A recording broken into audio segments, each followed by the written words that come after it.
You know that moment. You place a trade. You're confident. You did the analysis.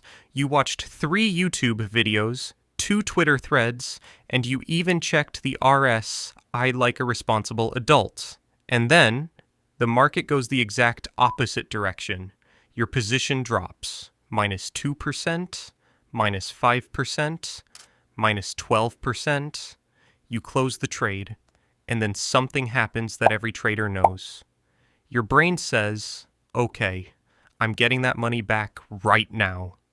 So you open another trade, but this one's bigger, more leverage, less analysis, more emotion, and before you know it, you're down twice as much as the first loss. Look, if you've ever sat there staring at your trading app thinking, I just need one good trade to fix this. Yeah, this video is for you. Because revenge trading is one of the fastest ways to destroy a trading account. And the crazy thing?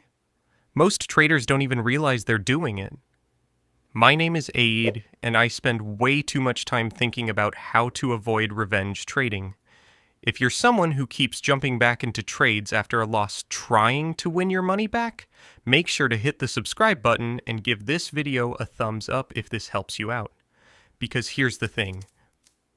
Revenge trading isn't really about money, it's about psychology. And once you understand what's actually happening in your brain when you take that second trade, you can stop blowing up your account. Most traders think revenge trading happens because they're undisciplined, or impatient, or emotional. But that's not actually the real reason. Here's what most people don't realize. Your brain is literally wired to take revenge trades, and there's a very specific psychological reason why. A study from the University of Cambridge found that financial losses activate the same part of the brain associated with physical pain. Let that sink in.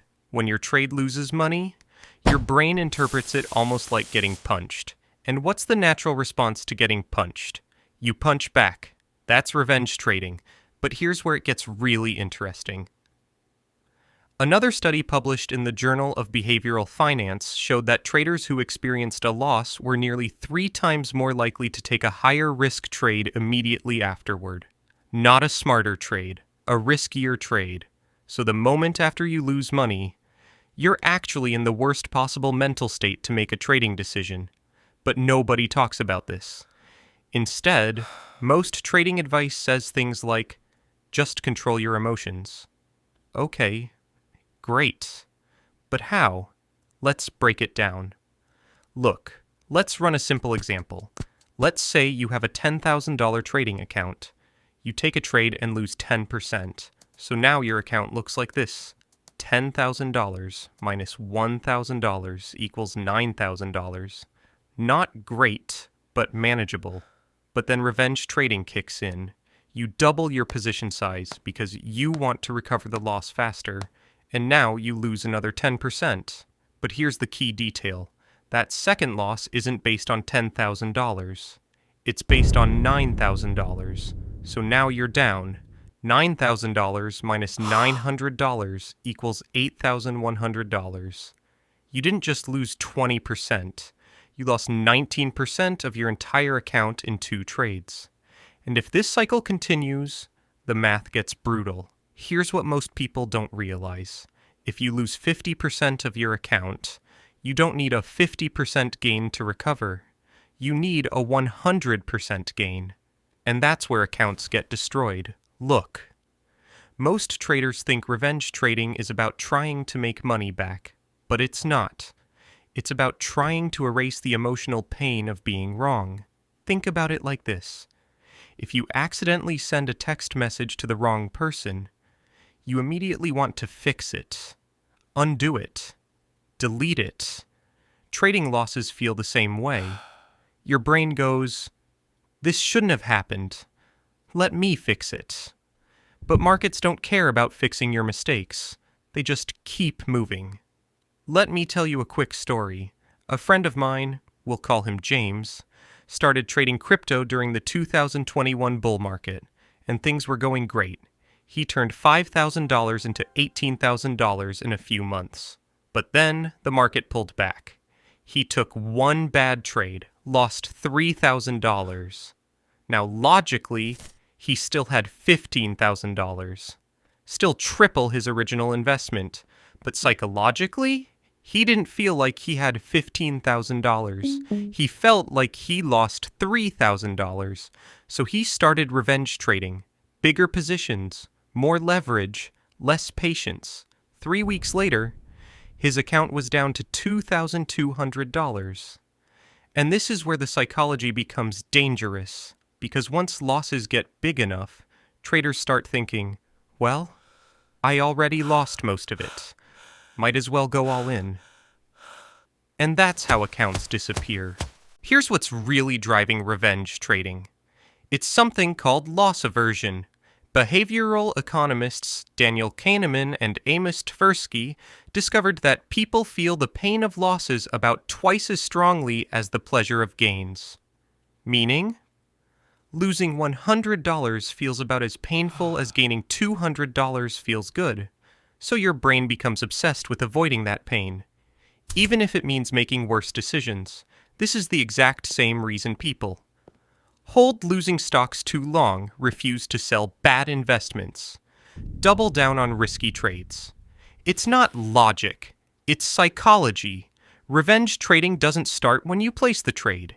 It starts the moment after you close a losing position, because right after that loss, your brain asks a very dangerous question: how do I get that money back? But professional traders ask a completely different question. They ask, was that trade within my strategy? If the answer is yes, they move on. If the answer is no, they review the mistake. But they don't immediately trade again, and this is one of the biggest differences between amateur traders and professionals. Professionals treat trading like a probability game. Amateurs treat it like a personal battle with the market. Okay, Ade, but if I stop trading after a loss, won't I miss opportunities? Fair question. But here's the problem with that thinking. The market will still be there tomorrow, but your capital might not. A study by Barber and Odean, who analyzed over 66,000 trading accounts, found that the most active traders consistently underperformed the market by more than 6% per year. Why? Because more trades usually means more emotional decisions. All right, let's get practical. If you want to stop revenge trading, there are 3 rules that change everything.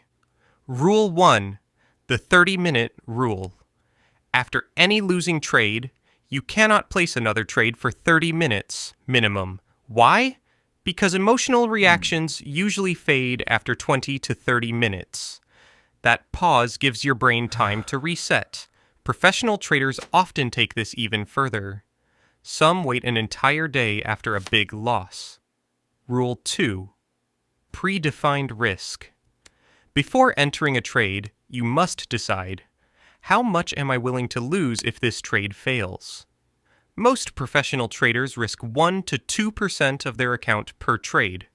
So if you have a $10,000 account, your maximum loss per trade should be around $100 to $200.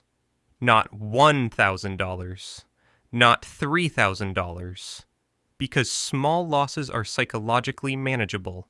Large losses trigger revenge trading. Rule 3. Limit daily losses. This one is huge. Professional trading desks often have something called a daily loss limit. Example: if a trader loses 3% of their account in one day, they are done trading. No exceptions. Why? Because after multiple losses, decision quality drops dramatically. Think of it like fatigue. Your brain just stops making good decisions. Here's what most people don't realize. Professional traders lose all the time. Many profitable traders only win 40 to 50% of their trades, but they still make money. Why? Because they manage risk, and they never try to win losses back immediately. Trading isn't about being right. It's about surviving long enough for probabilities to work in your favor. Look, this might be the most important thing I say in this entire video. Your goal as a trader is not to make money today. Your goal is to still be trading 5 years from now.